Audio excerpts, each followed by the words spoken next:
Peuple d'Afrique, chers concitoyens, face à l'agression persistante et au pillage des ressources de la République démocratique du Congo, RDC, le silence ne peut plus être une option. Nous devons poser un diagnostic lucide sur l'Union africaine.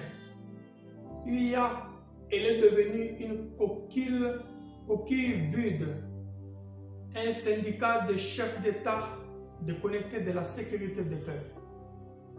Le constat est implacable et repose sur trois vérités structurelles. 1. Une souveraineté hypothéquée. Plus de 67% du budget de l'Union africaine dépend des financements étrangers, l'Union européenne et la Chine. Or, en relations internationales, la main qui donne est celle qui dirige. L'Union africaine ne prendra jamais de décisions contraires aux intérêts de ses bailleurs. 2. Les pièges des émissaires. Sous couvert d'aide humanitaire et technique, nos institutions sont quadrillées par des conseillers occidentaux qui orientent la géopolitique africaine selon des agendas extérieurs.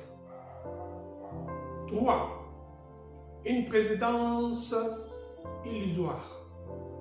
Le titre de président de l'Union africaine est purement honorifique, dépourvu de tout pouvoir exécutif ou la capacité réelle d'imposer la paix.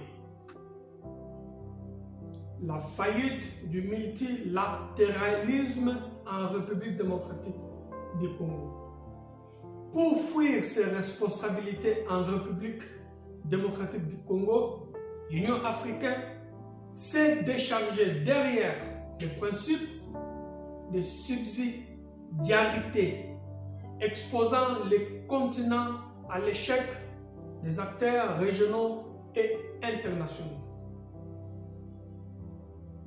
L'échec de l'EAC, la communauté d'Afrique de l'Est, a démontré l'inefficacité d'une force où certains États voisins se trouvent à la fois juges et parties dans le conflit.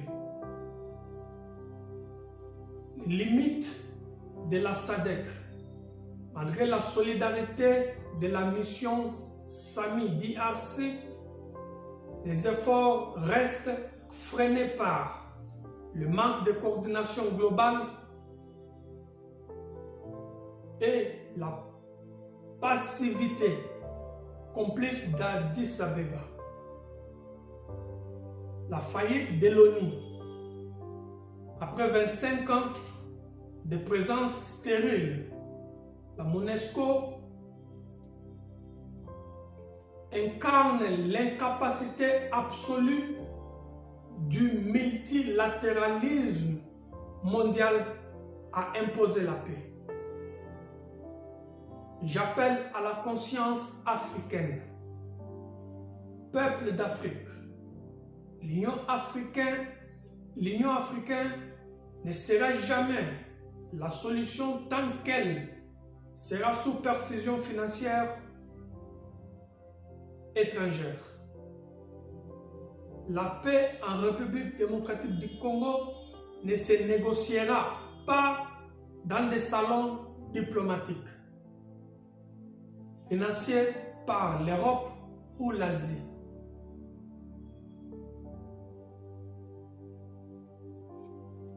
Maintenant, les États-Unis d'Amérique sous président Donald Trump font maintenant le travail censé faire l'ONU, l'Union européenne, l'EAC, la SADC, à cause du complot orchestré par ces grandes organisations contre notre pays, la RDC et notre continent africain. Exigeons une refondation totale. L'Afrique ne sera indépendante que le jour où elle financera sa propre sécurité et refusera d'être le terrain de jeu de puissances extérieures et de leurs relais locaux. Réveillons, je vous remercie.